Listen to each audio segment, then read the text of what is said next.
Okay, this is Triple G. Welcome back to Sports Around the 313, and we got a lot to cover this month, so let's get to it right now. Okay, I want to talk about college basketball to start off with, because it's kind of in real time right now. Michigan State and Michigan were both in the Spring Classic, the NCAA basketball tournament. Michigan State, unfortunately, they had gone to the second round and they got bumped by Syracuse the other night, which was just unbelievable. Lost by, I think, 2 points. But Michigan basketball is on the way to the Sweet 16. Okay, they won both their first two games, and now they're going to be playing, I think it's Texas A&M. I think it's tomorrow. So if they were to win tomorrow, then they move on to the Super 8 and then to the Final Four. So let's wish University of Michigan best of luck. And unfortunately for Tom Izzo up at Michigan State, you got to wait till next year, and maybe his main guys will come back and decide not to go pro, and they'll get another shot at it next year, okay? Now let's talk about baseball. Well, first of all, spring training is going on for the Detroit Tigers as well as all the other 32 Major League Baseball teams. Spring training will be ending in about a week, and then they start the season in Detroit. They play the Pittsburgh Pirates. I think it's March 29th. I believe it's either a Thursday or Friday. So it's just a little over a week to go. It's kind of starting a little early for me. I don't like them starting this early because it's always cold, and a lot of the pitchers are pitching at 80 degrees in Florida. Then they come up here and 30, 40 degrees, and they got to pitch, and then their arm gets jacked out of shape and such. I just wish they would maybe make the baseball season a little bit smaller. You know, maybe June, July, August, September. It just seems like it goes on and on forever.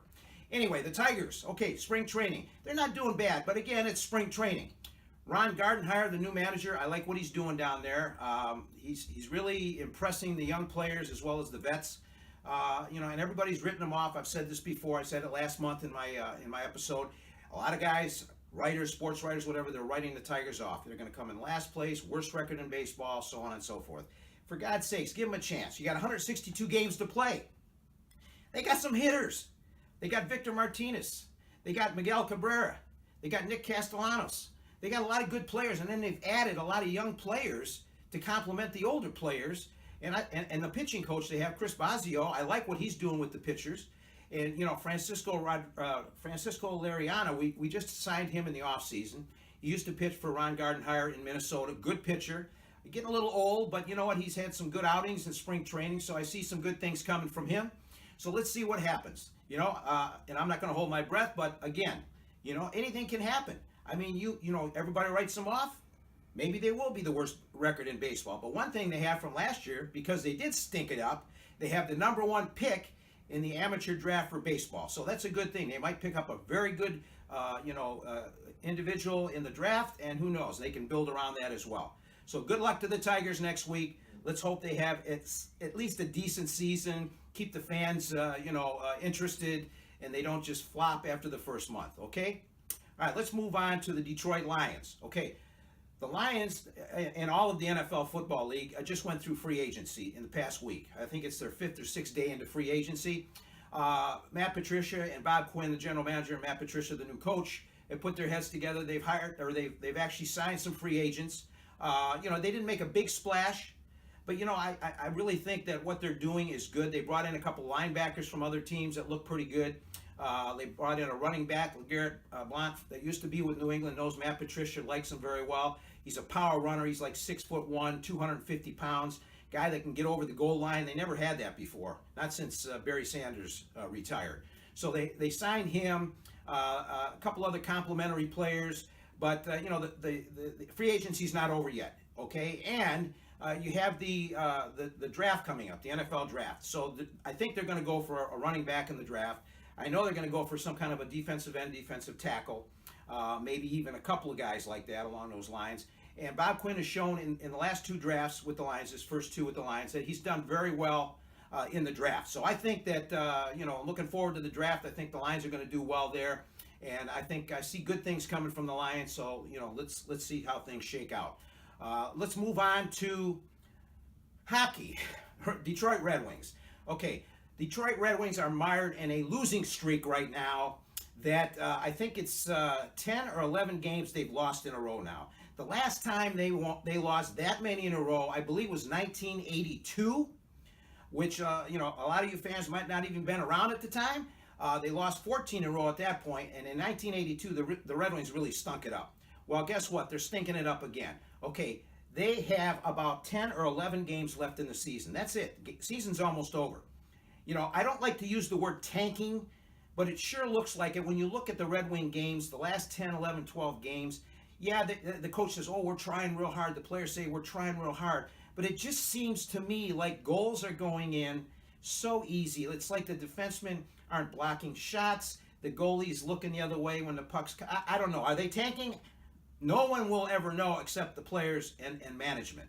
You know, but, you know, look, if they're tanking, they're trying to get a high draft pick. Right now they have the 4th worst record in the NHL, okay? And if they continue to lose, and out of their last 10 games, I looked at the schedule, I don't see them winning 2 out of those last 10, honest to God. So they could be in line for the 1st, 2nd, or 3rd pick in the NHL draft. Okay, that's a good thing, but I got a beef with Chris Ilitch. Chris Ilitch took over for his dad, Mike Ilitch, who passed away a little over a year ago. Chris, yeah, he's a smart kid, smart guy. He's an adult, okay? Kid to me. He took over management. He runs the Wings, the Tigers, so on and so forth. He was in spring training a couple weeks ago down at the Tigers spring training in Florida, and they're trying to ask him some questions about what's going to happen with Ken Holland, the general manager of the Red Wings, but they never really talked about the coach for the Red Wings. And, you know, I've talked about this before. You've heard me talk about it last episode and even a year ago.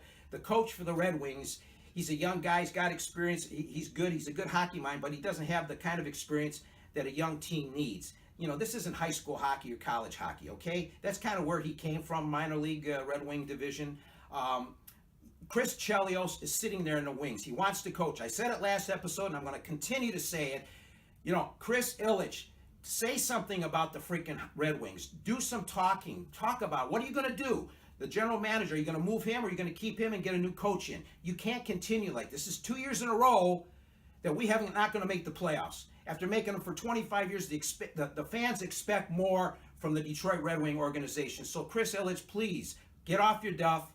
Make a change. If you're going to wait till the end of the season, bring in somebody that's experienced. And I talked about this before, but you know, ex-Red Wings that are floating around out there with the Tampa Bay team, with the new Golden Knights in Vegas, those teams are doing fantastic. Those two could meet in the Stanley Cup this year. And what are the Red Wings? You got a coach that nobody had ever heard of before because he came up through the minor league team in Grand Rapids, and he's been coaching our team. And I don't think the players are responding to this guy. And I've said it before, and I'm going to say it again: make a coaching change. Thank you, Chris Ilitch. Now let's move on to the Pistons. Wow, a lot has happened since I talked to you guys in my last episode. Stan Van Gundy, I've always been in his corner, but things have changed. The tides have changed. My opinion has changed. And let me tell you why, okay? You know, Blake Griffin was brought in a trade a little over a month ago. The Pistons were energized. They won the first 5 games, one without him, but he was there, and 4 in a row.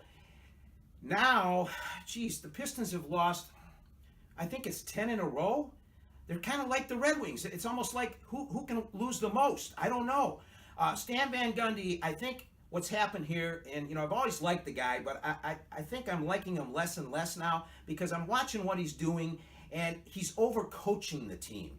And he keeps saying we're waiting for Reggie Jackson to come back because he's been injured. He's had a sprained ankle since Christmas. Come on. Bite the freaking bag and get back in there, for God's sakes. What the hell? Who has a sprained ankle for 3 freaking months? Okay, Van Gundy, you're overcoaching the Pistons. He's on a 5-year contract. He's got 1 more year after this year. The owner spoke out recently at a Pistons game last week and said, well, Stan Van Gundy and I will sit down after the year is over with, and we'll talk about what's going to happen here. Now, he says, you know, I'm disappointed, the owner's telling this. He says, I'm disappointed that we haven't won, and I'm disappointed in the whole situation, especially after bringing in Blake Griffin, because we're not going to get a first-round pick unless we fall within the first 3 or 4 picks, which we could if we continue to lose. I don't know. So, you know, Stan Van Gundy, I got a feeling, because he says, even if I get fired, it's not going to bother me. I got a feeling he's already, you know, kind of given in a little bit to the fact that I think he knows he's going to be relieved of his duties. The problem is he's the coach, and he's also the director of all basketball operations for the Pistons. So that means there's 2 openings that would happen. I don't know why he didn't just bring in somebody else. Jason Kidd was fired from Milwaukee a few months ago. He could have brought him in to coach, and he could have stepped back. Okay, so I don't know what's going on with the Pistons. At half the time, they look like they don't even care. They're getting bombed on almost every freaking game. I mean, three-pointers, they're getting drilled on three-pointers, 18, 19 three-pointers. You don't defend the three-point line, of course teams are going to take advantage of you. So I don't know what's going to happen with the Pistons. They're not going to make the playoffs, which a month ago they were like right there. They were close enough to be able to make the playoffs, and they fell apart. So Red Wings and Pistons both not going to make the playoffs. Very, very, very disappointing.